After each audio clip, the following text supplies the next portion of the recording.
It's a rich revelation. Senior managers of BC Ferries are hauling in hefty salaries, more than their counterparts at government-owned corporations can only dream about. New information shows 21 top executives of BC Ferry Services earned $200,000 each last year. But while critics say it's too much, President and CEO David Hahn insists his team is worth every penny. Shashi Curl has the details. For dozens of executive and senior staff at BC Ferries, the financial ride is very, very smooth. We've known for some months that the president of BC Ferry Services is the company's million-dollar man, earning $984,000 a year. Now we know how much some of his senior team's been earning too. Mike Corrigan, Chief Operating Officer, more than $500,000 a year. Trafford Taylor, who retired last year as Vice President of New Construction, just under $500,000. And the company's public faces, Mark Stephenson and Deborah Marshall, earning $200,000 and $100,000 a year respectively. Big pay packets drawing big reactions today. I definitely think it's a lot of money. I think it's pretty high. It is a lot of money. I think most British Columbians would find that really out of line. You had to have the right people come in and fix the ferry system, period. The salaries released in response to a Freedom of Information request also include those of ship's captains and first mates, men and women who are paid well, but who are also responsible for the safety of their passengers and their vessels. You're going to get what you pay for, and at the end of the day, you just have to decide, if it was working so well before, then why am I here? Why am I here? I was here because it was broken. This spring, the BC government introduced legislation to bring paychecks in line with what senior bureaucrats earn, not CEOs of Fortune 500 companies. I looked at that as a form of political interference. And if they wanted private sector management with public sector wages, they should have said that up front. I personally wouldn't have come under those terms and conditions. I don't think half the management team I brought into place, and then you'd have to say, what would the results have been? David Hahn says he will leave his post in 2013. He won't say if his replacement, brought in at a much lower salary, will be able to maintain the standards he says he is so proud of. In Victoria, Shachi Curl, A News. Meantime, BC Ferries blames incompatible engine parts for the hard landing of the Queen of Nanaimo on Main Island this past summer. Several passengers were injured when the vessel lost power and slammed into the docking berth. BC Ferries says critical components around the propeller were somehow disconnected. A News reporter Mary Beth Burton has the story. The Queen of Nanaimo slammed into the Village Bay Terminal on Main Island in August. Passengers were given 30 seconds notice. They were saying, oh my God, it's going to really hit hard. The impact damaged both the vessel and the docking berth. Several passengers were hurt. One suffered a head injury, another broken ribs, and a third a broken ankle. A BC Ferries investigation finds part of the problem appears to have been incompatible engine parts. We did use a third party, I believe, on that ship to provide some of the parts, and it should have been matched up a little bit better. The report also finds securing pins in the engine room popped out. Monitoring instruments on the ferry would have indicated zero pitch, but neither the bridge nor the engineering team noticed. The captain opted to throw an anchor. It caught 300 feet of crab trap rope, but did nothing to prevent the hard landing. He clearly was making an effort to slow the ship down, which was actually probably causing it to go faster into the dock. Once the Queen of Nanaimo docked, getting an accurate count of passengers proved to be a challenge. 191 people paid for the trip, 199 were on board. We've tightened a lot of that up, but I think there's always going to be a pretty high chance for people to try to sneak on. The internal investigation into the Main Island crash was intended to be a learning tool for ferries and is available on the company website. In Victoria, Mary Beth Burton, A News. There's more reaction tonight to the plan of the future for transit in downtown Victoria. As we first showed you last night, Victoria City Hall has endorsed a rapid transit corridor along Douglas Street, south of Hillside. It will eliminate 2 lanes of traffic and all on-street parking. Getting this far in the planning stage hasn't been easy, and there will be many more bumps in the road before light rail cars are running along Douglas. A News reporter Erin Glazier has the story. If city planners have their way, one of these 2 options could be the future look of transit in the capital region. The plan calls for the elimination of 2 vehicle lanes and all on-street parking on Douglas to make room for a rapid light rail or bus line. We recognize that we're going to have to do something fundamentally different And if we're going to have change, we can't keep it the same. Along with bike lanes and beautification, the project is expected to transform the downtown corridor into an equal opportunity transit area. But at least one business owner disagrees.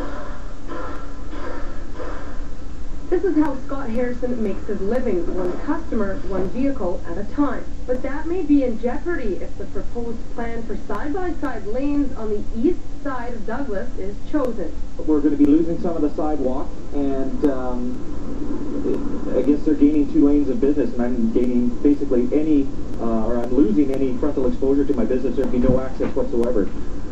Being an automotive business, that would basically shut me down. Well, there's him, but we're hearing so much from other business people, property owners saying, this is going to drive development, this is going to drive density. It looks at linking not just the West Shore, but the whole network is based on this spine between uptown and downtown. So the whole rest of the transit network can improve as a result of doing this project.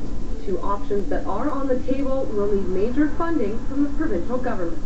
It's time for the provincial government to invest in its capital city. In Victoria, Aaron Glazier, 80 News. Victoria police say 2 people are in custody following an investigation that started with a call from an alert citizen. The Greater Victoria Emergency Response Team assisted Victoria Police this morning in arresting a man and a woman on Dunsmuir Road in Esquimalt. Police say the incident first began when a homeowner was awoken by a woman knocking on her door early Thursday morning, asking if she could call a cab. The homeowner did, but also called police as she thought the woman at her door had been assaulted. Vic PD tracked the 23-year-old victim down on the West Shore last night and was able to identify the people responsible, they believe, for her injuries. She didn't come forward directly to us, but we were alerted to that. Once we were able to track her down, though, we have been getting cooperation for the investigations. That's been really good, and that's certainly been helping the investigators go through that. But there are charges pending against 2 people for sexual assault, forcible confinement, assault with a weapon. So there's some serious charges that are coming out of it. Police say the 2 suspects, a 46-year-old man and a 28-year-old woman, are both known to them. They'll be appearing for a telebail. They appeared, for a telebail earlier today. Vic PD officers also executed a search warrant at an apartment on Dunsmuir and seized potential evidence, including a pellet gun and a stun gun allegedly used in the assault on the 23-year-old victim. The BC Liberal Party is claiming tonight it now has proof that the NDP is involved in the recall campaign against Liberal Cabinet Minister Ida Chong. The Liberals say a Facebook campaign launched by the NDP Oak Bay Gordon Head Constituency Association is encouraging New Democrats to get involved in the recall campaign. The site provides an online link to sign up as a petitioner. Oak Bay Gordon Head MLA Ida Chong says the Facebook site also says that if the recall is successful, the NDP will be ready to run a winning by-election campaign. Then it isn't about one issue such as HST. It is actually about the NDP very interested in seeing a recall effort so that a by-election can be held so that they can regain the seat. If you follow Ida Chong's logic to its illogical conclusion, anyone who voted against her in the last election would not be allowed to participate in this recall campaign, and that's just plain ridiculous. A News was the first to report any possible NDP involvement in the recall campaign after we aired a leaked internal NDP document calling on its members to get involved. Party President Mo Zahoda says those documents are reasonably accurate, but the NDP maintains it has nothing to do with the recall efforts with the group Fight HST. They're targeting Liberal MLAs over the harmonized sales tax. Canvassers in Oak Bay have 60 days to sign up more than 15,000 voters in the riding in order to force the by-election. And you can see more of my interviews with both sides of the campaign Saturday and Sunday on A News at 6 with Andrew Johnson. Earlier tonight on A News, we put out a call for you to help restock the shelves at local food banks on Vancouver Island. And you heard the call loud and clear. The annual Cool FM Food for Families fill-up is a huge success. We'll show you just how much food and cash you help raise for needy families after the break. And we'll have your weekend weather forecast, including your 7-day extended outlook. But first, let's take a look at the current conditions outside.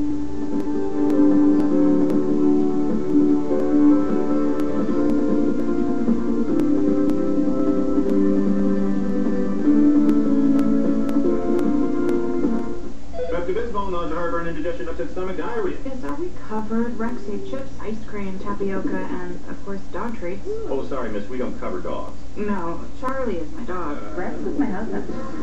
Pepto-Bismol. Yeah, you're covered. Think a thick cream is the only way to firmer-looking skin? Challenge the need for such heavy measures with Olay. New Regenerous Micro-Sculpting Serum for firmer-looking skin in 5 days. Pretty heavy lifting for such a lightweight. Olay Regenerous. This year for the holidays, I'm giving my mom better legs, my brother a tighter core, my sister a cuter butt, and my man a sexier me. I'm giving everybody Skechers shape-ups. Why? Because they really work. Running short on time? No worries. With quick, easy Aussie products like 3-minute miracle conditioner, there's always enough time for naturally beautiful hair. Add some roux to your do. Maybe I still have a lot to learn. You think you should graduate? Yes. You? Yes, I do. No, no. We have some communication issues to work through. Don't be fast, man. Whoa, whoa, whoa. We will die if we crash. You get the right away? Canada's Worst Driver, the season finale, Monday on Discovery Channel. To remove a stain, you can dab it, rub it, soak it, or just leave it. New Tide Original with Active technology helps remove many dry stains as if they were fresh. So your style will always be spotless. New Tide Original with Active. Style is an option. Clean is not. Get Active and Needs Tide detergent.